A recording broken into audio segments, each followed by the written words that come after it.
For those of you who read the Bible, go to church, or even Sunday school, then you know the Bible teaches followers, don't be bashful when it comes to sharing your faith with others.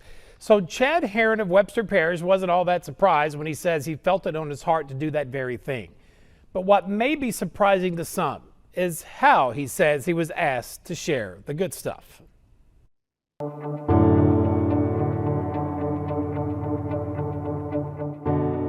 Everybody thought we were crazy when we moved. Not long ago, the Herrons moved into this century-old fixer-upper deep in the woods near Shongaloo.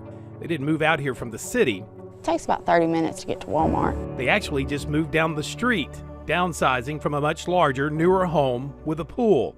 I miss sun tanning, but I don't miss cleaning it. They sold their house and her husband Chad's big diesel truck, both in record time in just days. That's a sign, says Chad. I don't believe in coincidence no more.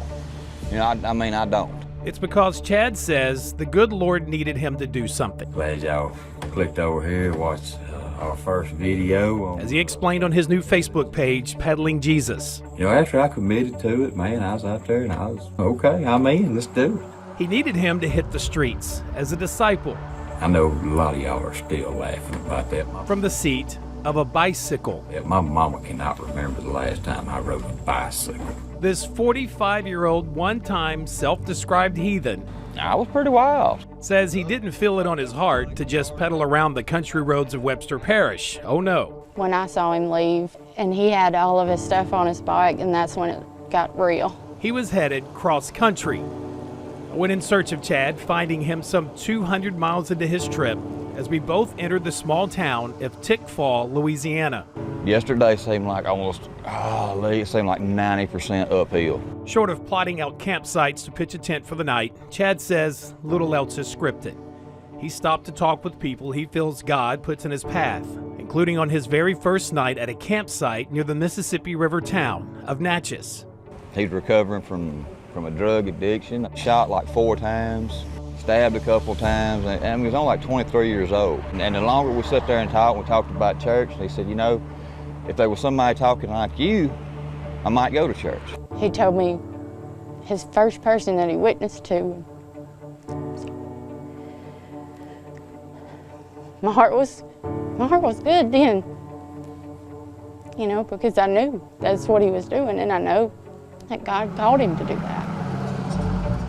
By the time I'd caught up with Chad, he had already pedaled through dozens of small towns in Louisiana and here in Mississippi. In fact, he pedaled right down Highway 51 here in Summit, Mississippi.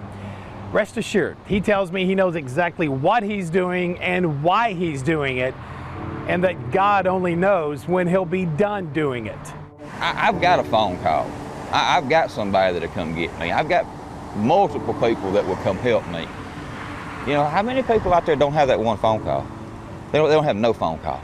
Hey, how y'all this morning? Like this man, who Chad met in Mandeville. Mr. Melvin has no home and hasn't been able to land a job. So the more questions I ask you, I could try to help him in some way. So Chad took to his Facebook page, created a GoFundMe account, and raised over $1,000 to help him out. Not bad for a guy on a bicycle, hundreds of miles from home. And where he's gonna lead me, I have no idea. But much like life itself, conditions aren't always ideal. Some days it rains. The path isn't always a clear one. So after nearly 3 weeks of peddling Jesus all the way to Alabama, Hey, how y'all today? there was Chad back on his front porch, explaining how a few days prior, the time had come for him to make that phone call. Everywhere that allowed tent camping was booked up. You know, Chad told me that day on the side of the road, when God speaks, don't expect some big booming voice that explains exactly what to do. Sometimes he won't reveal his plans until you've reached what feels like the end of the road. Money had done got low. Or in this case, the end of your checking account. But perhaps this was God's way of telling this disciple he needed to go home. I ain't gonna complain about it. I mean, the youngest girl, her birthday was yesterday. I got to be home for that. Our anniversary's this week.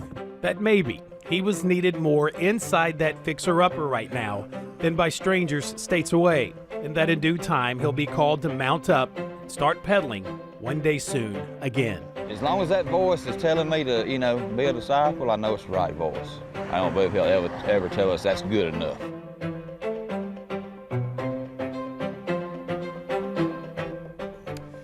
Here is how you can help. The Herrons help pay for some of his travel by selling these Peddlin Jesus t-shirts, and any money they make, they also donate to various missions. They've set up a print shop in their living room, so they're ready to get these shirts out to you. The first few weeks, a few weeks ago actually, when I first shared this on Facebook about Chad hitting the road, orders poured in from as far away as Alaska. You can help him prepare for the next time he hits the road or gets that call to hop on that bike by checking out their Facebook page, Peddlin Jesus, and you can place that order.